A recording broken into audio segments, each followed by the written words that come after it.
بھائی اور دیور کے دم تعویذ کے پانی پی کر بیٹھی تھی۔ پھر دلشاد کی بات کاٹ گئی۔ معافی مانگیں گے ہاں یا نہ؟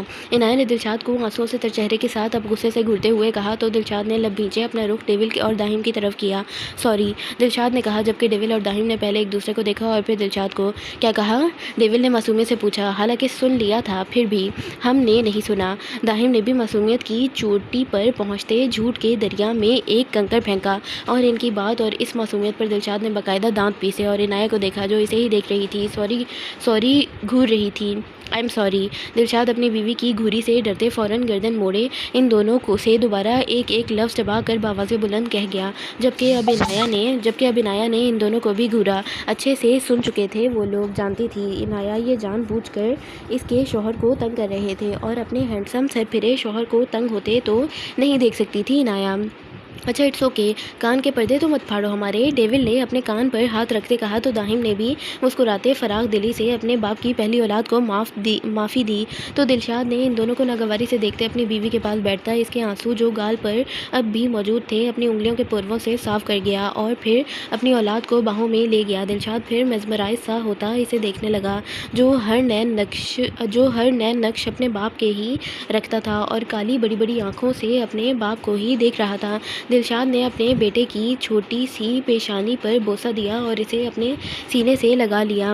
بہت پیارا ہے میرا شہزادہ بیٹا، دلشاد نے دل کی بات کہی تو عنایت باپ کے سینے سے لگے اپنے بیٹے کو دیکھتی مسکرائی تو داہم اور ڈیول بھی یہ منظر دیکھتے مسکرا اٹھے۔ آپ خوش ہیں نا؟ آپ کو بیٹی چاہیے تھی۔ عنایت جیسے یکدم دلشاد کی خواہش سوچتے افسردہ ہوئی تو دلشاد اپنی بیوی کو ایک ہاتھ کے حصار میں لیتا اپنے بیٹے کو دیکھنے لگا۔ ہاں چاہیے تو تھی، لیکن کوئی بات نہیں، ایک دفعہ اور ٹرائی کریں گے، اب داماد کو تو نہیں ناراض کر سکتا میں۔ دلشاد نے پہلے عنایت اور پھر ڈیول کو دیکھتے ایک آنکھ ونک کرتے کہا تو ڈیول نے دلشاد کو گھورا، جبکہ داہم مسکرایا تو عنایت دلشاد کی بے باک بات پر جھیم گئی۔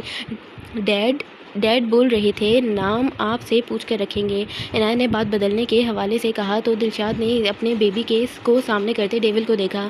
میں نے تو سارے لڑکیوں کے نام ہی سوچے تھے، لیکن چونکہ میں نے اپنے داماد کا نام رکھا تھا تو میرا سڑا ہوا سالہ اپنے فیوچر داماد کا نام رکھ سکتا ہے، دلشاد نے کہا تو ڈیول کے ڈمپل واضح ہوئے۔ ڈیول دلشاد کے پاس آتا اس شہزادے کو گود میں لیے مسکرایا جو اب ڈیول کو دیکھتے مسکرا رہا تھا۔ دایان دلشاد خانزادہ، ڈیول نے کہا تو عنایت دلشاد اور داہم تینوں ہی مسکرائے، انہیں بھی یہ نام بہت پسند آیا تھا۔ دایان دلشاد خانزادہ اور عنایت کو لیے داہم دلشاد اور ڈیول وہاں ولا پہنچ چکے تھے۔ سب لوگوں نے ہی دلکش اور ہالے کے ساتھ مل کر ان کا بہت جوش و خروش سے استقبال کیا اور دایان کے نام کو بھی سراہا۔ نمل ملنے نہیں آ سکی کیونکہ اس کے ہاں بھی خوشخبری آنے میں بس کچھ ہی دن رہ گئے تھے، جبکہ نوریز دایان سے مل کر نمل کے پاس جا چکا تھا تاکہ جنت بیگم مہان صاحب اور کاشان صاحب جلد ہی دایان سے ملنے آ سکیں تو نمل نے بھی ویڈیو کال پر دایان کو دیکھا تھا۔ سب لوگ ہی دایان کی آمد سے خوش تھے تو وہیں دایان کی آمد پر زیغم اور زیام پریشان۔ وہ لوگ بھی اپنے کزن سے ملنے اپنی ماں کے ساتھ وہیں موجود تھے جو پیلس جاتی عائشہ، جیک، حشام، مہک اور ماہر کے ساتھ وہاں ولا لوٹی تھی۔ زیام اور زیغم کو جب بھی دایان کے ساتھ ایک بیڈ پر لٹایا جاتا زیام تو فوراً ہی رونا شروع کر دیتا، جبکہ زیغم بھی عجیب و غریب شکلیں بنانے لگتا تو وہیں دایان اپنی دنیا کو دیکھنے میں مگن، اسے کوئی زیادہ فرق نہیں پڑ رہا تھا۔ ان دونوں سے خیر خوشیاں مناتے سب اب پیلس پہنچ چکے تھے اور یہی سکون ملا تھا زیام اور زیغم کو۔ چپ ہوتے جیک اور دلکش کے ساتھ کھیلنے میں مصروف ہو گئے تھے تو ماہر کو آج امریکہ کسی کام سے کچھ دنوں کے لیے جانا تھا تو دلکش نے کہا تھا کہ زیغم اور زیام کو اپنے پاس ہی سلائے گی، جس پر آیت تو راضی نہیں تھی کہ وہ دلکش کو پریشان کریں گے، لیکن ڈیول اپنی بہن کے اس قدم پر بڑا خوش تھا کیونکہ اسے اپنی کوئن کے ساتھ بھی تو کچھ وقت چاہیے تھا نا، اور بالآخر دلکش اپنی ضد پر اڑی رہی۔ اب وہ لوگ اپنے روم میں شفٹ کر چکے تھے جہاں آیت بلیک نائٹی پہنے ڈریسنگ سے باہر نکلی تھی بالکل فریش اور سونے کی طاق میں، تو ڈیول لیپ ٹاپ پر اپنے امریکہ کی ٹیم کے کام کو چیک کرنے میں مصروف۔ ڈیول نے ڈریسنگ مرر کے سامنے کھڑی اپنی بیوی کو ایک نظر سرسری سا دیکھنا چاہا، لیکن آیت پر نظر پڑتے جیسے ڈیول کی نظریں واپس لیپ ٹاپ کا رخ کرنا ہی بھول گئیں۔ آیت کی پشت ڈیول کی طرف تھی اور آیت کی نائٹی جس سے اس کی دودھیا کمر صاف نظر آ رہی تھی۔ ڈیول کو دم بخود سا کر گئی۔ ڈیول نے لیپ ٹاپ بند کرتے اپنی بیوی کی طرف قدم بڑھائے جو اپنے ہاتھوں پر لوشن لگانے میں مصروف تھی، جیسے اس سے بڑھ کر دنیا میں کوئی کام ہی نہ ہو۔ ڈیول آیت کے پاس آتے اسے پشت سے اپنے حصار میں لیتا، دونوں ہاتھ آیت کے پیٹ پر رکھتا آیت کو خود کے قریب کر گیا۔ ڈیول دور ہٹو مجھ سے ورنہ اچھا نہیں ہوگا۔ ڈیول کے اچانک اپنے قریب آنے پر آیت ہڑبڑاتی ہوئی پھر مرر میں ڈیول کے عکس کو دیکھتی ہوئی بولی، جو اب آیت کے کندھے سے بالوں کو سائڈ پر کرتا آیت کی نائٹی کی اسٹریپ پر اپنے لب رکھ گیا۔ اتنے دنوں بعد تو موقع ملا ہے تمہاری قربت میں بہکنے کا، اچھا نہ ہو تو بھی کیا مضاحکہ ہے میری جان، ڈیول نے خمار آلود لہجے میں کہتے آیت کے دودھیا بازو پر اپنی دائیں ہاتھ کی انگلی سے ڈیزائن بناتے کہا اور آیت کے پیٹ پر اپنی گرفت اور سخت کر دی تو آیت کو اپنی ٹانگوں پر کھڑا رہنا مشکل امر لگا۔ ڈیول زغم اور زیام پریشان کر رہے ہوں گے سب کو، آیت نے ڈیول کے ہاتھ پر اپنے دونوں ہاتھ رکھتے کہا تو ڈیول نے آنکھیں سکیڑتے آیت کو مرر میں دیکھتے جھٹکے سے آیت کا رخ اپنی طرف کرتے اسے اپنے بے حد قریب کیا تو آیت ڈیول کی نیلی آنکھوں میں دیکھنے لگی تو ڈیول اب آیت کے چہرے پر اپنی انگلی پھیرنے لگا۔ چلو پھر ان کو ایک بہن لا دیتے ہیں، پھر وہ کسی کو بھی پریشان نہیں کریں گے۔ ڈیول کے پاس تو جیسے ہر مرض کی دوا اور آیت کے ہر بہانے کا حل موجود تھا، جبکہ ڈیول کی بات سنتے خود کو ڈیول کی باہوں میں بے بس ہوتا دیکھ آیت اپنے شوہر کے ڈمپل کو اگنور کرتی غصے سے بولی، ڈیول خبردار جو اپنی ٹھڑک اتارنے کے لیے میرے بچوں کا سہارا لیا تو آیت نے ڈیول کو گھور کر دیکھا، جبکہ آیت کے گال ڈیول اور آیت کی پہلی گولڈن نائٹ کی طرح آج بھی ڈیول کی قربت پر دہک رہے تھے۔ ڈیول آیت کے چہرے پر لالی گھلتی دیکھتا اپنی کوئن کے گال پر لب رکھ گیا، ویسے تمہارے بچے بھی اسی ٹھڑک کا نتیجہ ہیں۔ ڈیول آیت کی غیر ہوتی حالت دیکھتا کہا لگاتا بولا تو آیت نے پھر ڈیول کی بات پر غصے سے سرخ ہوتی ناک سے اسے دیکھا، شرم تو تمہیں چھو کر نہیں گزری ڈیول؟ آیت نے ڈیول کو اس کے حصار میں ہی بے بسی سے دوبارہ گھورا، شرم کرتا تو تمہیں ماں کے عہدے پر فائز کیسے کرتا میری جان؟ ڈیول آیت کی غصے سے سرخ ہوتی ناک کو دیکھتا مسکراتا آیت کو ایک آنکھ ونک کرتا اس کے لبوں پر جھکا۔ ڈیول آیت کے لبوں سے جنونیت سے جام پیتا خود کو سیراب کر رہا تھا کافی عرصے بعد، اور آیت ڈیول کے تشنگی اور جنونیت میں خود کو ہلکان کرتے ڈیول کی شدتوں کو اتنے عرصے بعد جھیلنے کے علاوہ کر کیا سکتی تھی؟ ڈیول نے آیت کو اپنے ایک ہاتھ کے حصار سے اپنے بے حد قریب کرتے جیسے وہ دو جسم ایک جان ہو، آیت کے سر کی پشت پر اپنا دوسرا ہاتھ رکھتے آیت کے ہونٹوں کو کاٹا جس سے ڈیول کی جنونی حرکت پر آیت کی سسکی کا گلا بھی ڈیول نے اس کی سانسوں میں اپنی سانسوں کو الجھاتے ہوئے ہی گھونٹا۔ آیت کو سانس لینے میں مشکل ہو رہی تھی اور ڈیول تھا جو کہ آیت کے وجود میں اس کے ہونٹوں کے لمس اس قدر گم تھا کہ آیت کی اکھڑتی سانسوں کو بھی محسوس نہ کر پایا۔ آیت نے آنکھیں پھیلائے بے بس ہوتے ڈیول کی گردن کو اپنے کانپتے ہاتھوں سے تھامتے اپنے ناخن ڈیول کی گردن پر چبوئے تو ڈیول جیسے یک دم ہوش میں آتا اپنی آنکھیں کھولتا آیت کی غیر ہوتی حالت محسوس کرتا نرمی سے آیت کے لبوں کو آزادی بخش گیا۔ آیت اپنا تنفس بحال کرتی ڈیول کے سینے پر سر ٹکاتی لمبے لمبے سانس لینے لگی اور ڈیول نرمی سے اس کی پیٹھ کو سہلانے لگا۔ آیت نے اپنا تنفس بحال کرتے ڈیول کے سینے پر سر ٹکائے ہی ڈیول کے سینے پر اپنے ہاتھ کے مکے برسائے، میری گنڈی آفت، ابھی تو ایسا میں نے کچھ کیا ہی نہیں کہ تم مجھے اس طرح ہٹ کرو۔ ڈیول نے آیت کے مکہ مارنے پر کہا لگاتے پھر آیت کو اسے گھورنے پر مجبور کیا تو ڈیول آیت کی گھوری پر کندھے اچکاتا جھٹکے سے آیت کو اپنی باہوں میں اٹھاتا بیڈ کی طرف بڑھ گیا۔ آیت کو بیڈ پر لٹاتے ڈیول سیدھا کھڑا ہوا۔ ڈیول تم میرے ساتھ زبردستی کرنے کی کوشش کر رہے ہو، آیت نے ڈیول کو شرٹ اتارتے دیکھتے جتایا، جس پر ڈیول شرٹ صوفے پر اچھالتا آنکھیں سکیڑتے آیت کو دیکھنے لگا۔ بالکل، میں دنیا کا پہلا مرد ہوں جو 2 بچوں کے بعد اپنی بیوی کے ساتھ زبردستی کر رہا ہے۔ ڈیول نے آیت کو گھورتے اس پر سایہ فگن ہوتا چھایا۔ ڈیول کی بات پر آیت کھلکھلا کر یک دم ہنس دی اور ڈیول بھی سر جھٹکتا آیت کے بالوں میں منہ چھپا گیا، جبکہ آیت سمجھ گئی آج جائے فرار کے سارے راستے اس کے لیے بند ہیں تو خود کو اپنے جنونی شوہر کی شدتوں کے لیے دل میں تیار کرتی ڈیول کی گردن میں باہوں کا ہار ڈال گئی۔ طلوع آفتاب آج دایان دلشاد خانزادہ کی زندگی کا پہلا منظر تھا، جسے دایان کے چچا جان دایان کو دکھانے کے لیے فجر کی نماز ادا کرتے دلشاد اور عنایہ کے کمرے میں جاتے عنایہ سے دایان کو لیتے یہ منظر دکھانے لائے تھے۔ وہاں ولا کے لان میں اترتی سیڑھیوں سے تو دایان میاں بھی اپنی بڑی بڑی سی کالی آنکھیں کھولے مسکراتے ہوئے یہ منظر انجوائے کر رہے تھے۔ دایان کو اب تک اپنے باپ سے زیادہ اپنے چاچو کی کمپنی پسند آئی تھی۔ یہ ماننا زرش بیگم اور عنایہ کا تھا، کیونکہ دلشاد کی گود میں آتے دایان کھیلتا ضرور تھا لیکن زیادہ نہیں جتنا داہم کی گود میں مزے سے کھیلتا تھا۔ دایان مسکراتا داہم کو دیکھ رہا تھا، جو کہ خود دایان کو دیکھتے مسکرا رہا تھا۔ میرے پیارے چھوٹو چیمپ، جلدی جلدی بڑے ہو جاؤ، پھر تمہارے باپ سے میرے ساتھ مل کر بدلے لینا ہے اور سب کو ہم پریشان بھی کریں گے۔ داہم نے محبت سے دایان کے گال باری باری چومتے کہا تو دایان کو داہم کی بات جیسے پسند آئی، فرحت سے مسکرایا۔ اور تمہاری سیٹنگ بھی تو کروا کر دینی ہے زین بھائی کی بیٹی سے میں نے۔ ویسے تو تم ڈیول کنگ عرف زین کمال حفیظ کے داماد بننے والے ہو، لیکن اس کے لیے بھی ایک بیٹی چاہیے جس میں شاید انہیں 3 یا 4 5 سال یا اس سے بھی زیادہ لگ جائیں۔ داہم نے ایسے رازدارانہ بات شروع کی تو دایان بھی اپنی مسکراہٹ سمیٹتا ویری امپورٹنٹ بات کو اپنے دونوں کان کھولے پوری توجہ سے سننے لگا۔ تو داہم کو لگا جیسے اتنے سالوں انتظار کرنے پر اس کے ایک دن کے بھتیجے کو مایوسی ہوئی۔ ارے تم نے فکر نہیں کرنی یار، میں تو اس لیے بول رہا تھا کہ تمہاری ساسو ماں بڑی خطرناک ہے بھائی، وہ کہیں بیٹی کا سن کر ڈیول پر جلالی روپ ظاہر نہ کر دیں۔ یو نو نا، ابھی 1 مہینے پہلے تمہارے ایک نہیں بلکہ 2 سالے آئے ہیں دنیا میں، تو جلدی تمہاری بیوی کا اس دنیا میں آنا پاسبل نہیں ہے، لیکن تمہارا سسر بھی تو ڈیول کنگ ہے، فکر نہیں کرو، کم سے کم 3 سال میں تمہیں تمہاری بیوی کا دیدار کروا ہی دے گا۔ داہم نے جیسے دایان کو تسلی دی تو دایان کو تھوڑا اطمینان ہوا، جبکہ اگر داہم کی اپنے ایک دن کے بھتیجے سے کی باتیں اگر کوئی دوسرا شخص سن لیتا تو داہم کو ضرور پاگل خانے شفٹ کروا دیتا۔ اور تم نے نامعصوم نہیں بننا، کیونکہ معصوموں کی یہاں کوئی قدر نہیں، مجھے ہی دیکھ لو۔